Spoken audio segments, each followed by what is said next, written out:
First thing I want to do is to transport you to a slum community in Mumbai. The first thing that hits you is the stench of rubbish, burning plastic, human waste and flies. Slum is a vast, dense collection of tiny huts and shacks made of cardboard, corrugated iron and tarpaulin.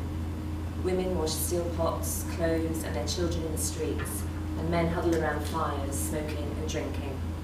Small children tap on the windows of taxis, begging for coins.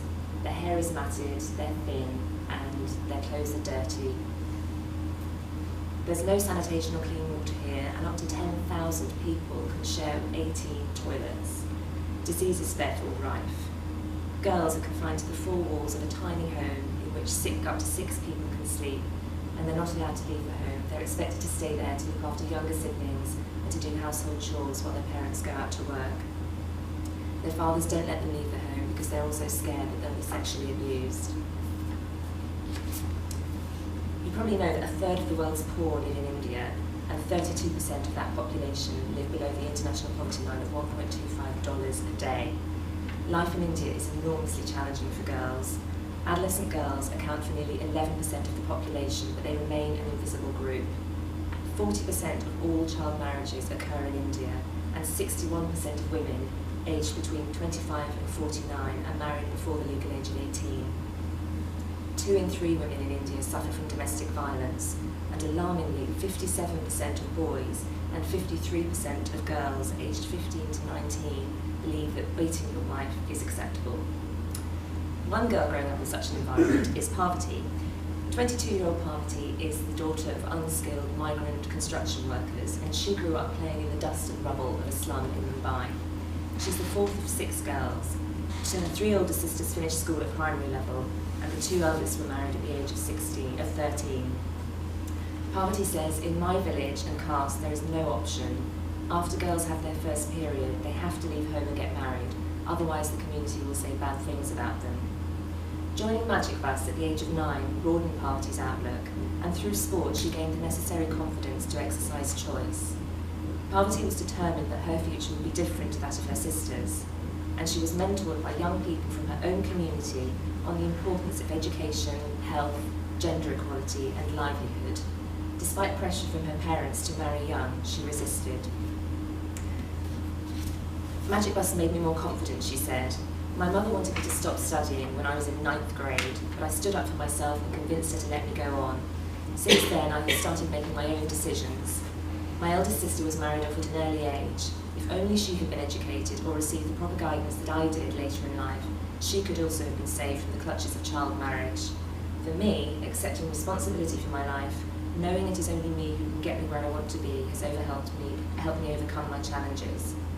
Parvati is now a confident, articulate young woman, and she's a passionate advocate for sport as a development tool and recognises the importance of engaging adolescent girls. She thinks that one girl can change her family, her community, her society, her village, and even India. One day I will be used as an example, she says. And Parvati is a shining example of the impact Magic Bus has on the lives of thousands of children and young people in India every day. Her life could have been very different without our intervention.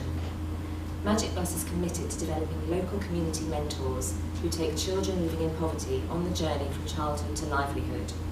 Over a 10-year period, our mentors work with children and parents through a weekly curriculum of sporting activities, which are used as metaphors to positively change behaviour in the areas of education, health, gender equality and livelihood.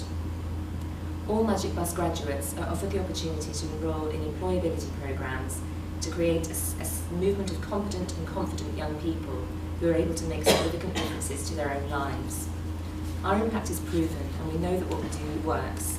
External verification tells us that 98% of adolescent girls on the Magic Bus programme attend school, against a national average of 46%. The Magic Bus model is cost-effective, scalable and volunteer-driven, and it costs just £20 to put one child through the Magic Bus programme for a year.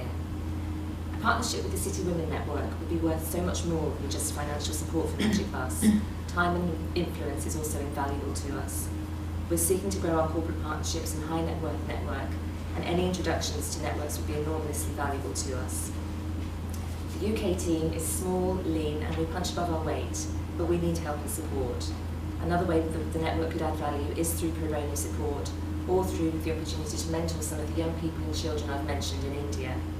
We take a really holistic view to partnership, and we believe that every partnership is unique and must be mutually beneficial, and we aim to ensure that we deliver what you need to deliver your partnership objectives. We're a vibrant, innovative and entrepreneurial organisation. Our mentoring and sport for development model enables children and young people to make really positive changes to move themselves, their families and their communities out of poverty.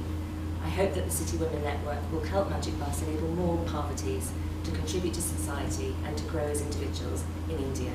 Thank you.